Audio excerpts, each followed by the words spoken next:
Good day mga ka-tech at mga ka-DIY. So, for today's vlog, may gagawin tayong isang bladeless ba yan? Na tower fan. So, ito guys. Ayan. So, bladeless fan ng Co. Living and Co. And ang problema to guys, ay wala siyang power. Ayan, hindi siya nagka-power on.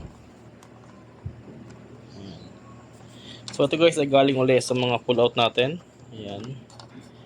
So isa lang to sa mga pull out natin na item. At nga ang problema niya guys ay wala siyang power. So goods naman yung ating supply ng power. So may power siya guys. Pero ang problema lang ay wala siyang dito. Wala tayong power dito. So yun guys, ating tignan kung ano yung posibleng sira ng bladeless fan na ito. Maganda to guys kasi hindi mo na kailangan ng LC. So malaki siya. So ating tignan kung anong posibleng sira ng pan na ito.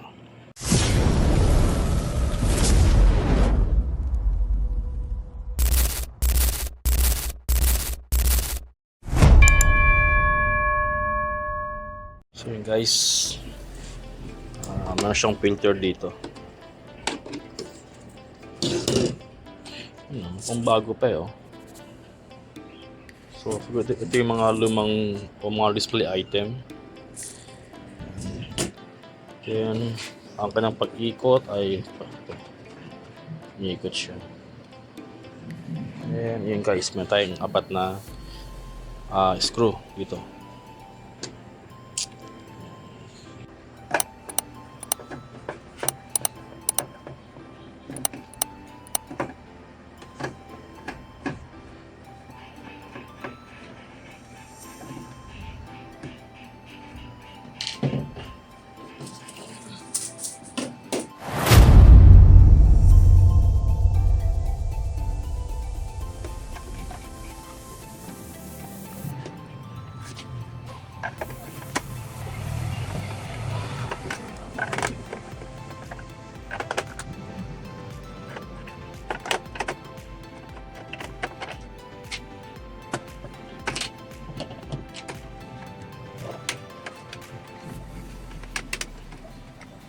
So yun guys, talagang mahirap siyang baklasin.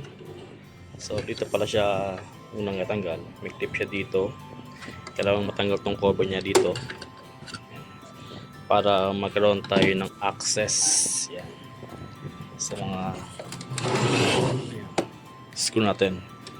So 1, 2, 3, 4, 5, 6. So yun guys ang kanyang mga screw.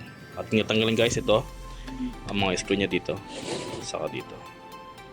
So yun guys, kapag ating natanggal yung screw niya dito, pwede siyang hugutin.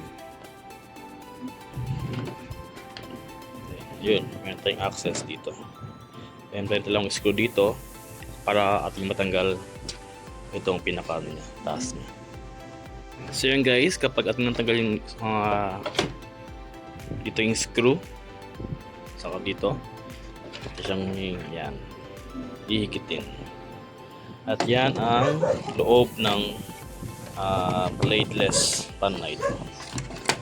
Yan siya guys. Okay, problema na ay wala siyang power. Then ngayon nakita tayo dito kung mayroon ng tumingin na ito. Mayroon ng dugtungan dito. So tingnan guys kung anong posibleng sira. We will trace kung ano kung bakit siya walang power.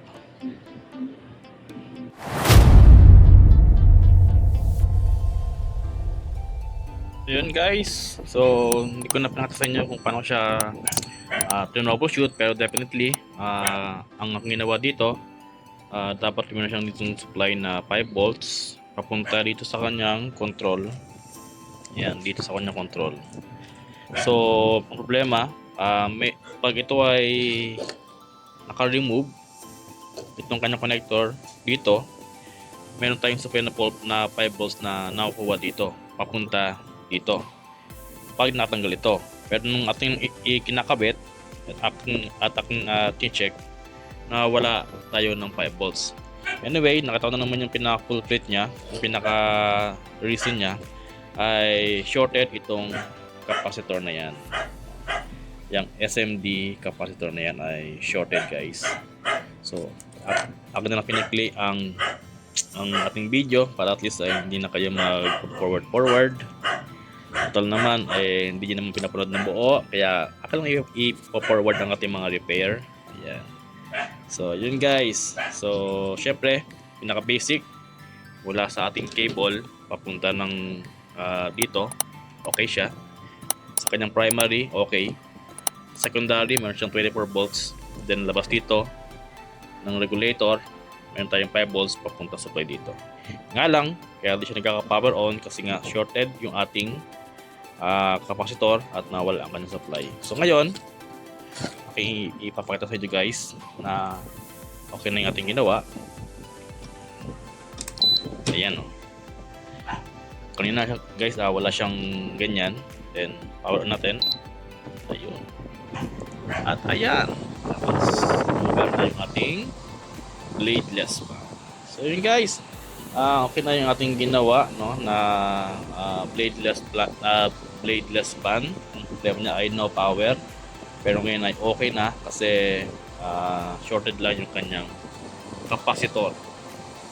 So pwede naman siyang wala na kasi meron naman din siyang capacitor na naka ayun, yung lit na yan ay naka-parallel din naman dito sa akin ng capacitor. So anyway, yun, guys, okay na yung ating ginawa. Atin ang ibabalik ang kabuuan ng bladeless pump para atin na magamit sa ating bahay. Okay, guys, kung gusto nyo ang ating video ngayon ay kindly like, share, and subscribe para sa mga bagong videos and update na ating gagawin sa ating YouTube channel na ito. God bless, mga kabuting-ting. So siya, guys.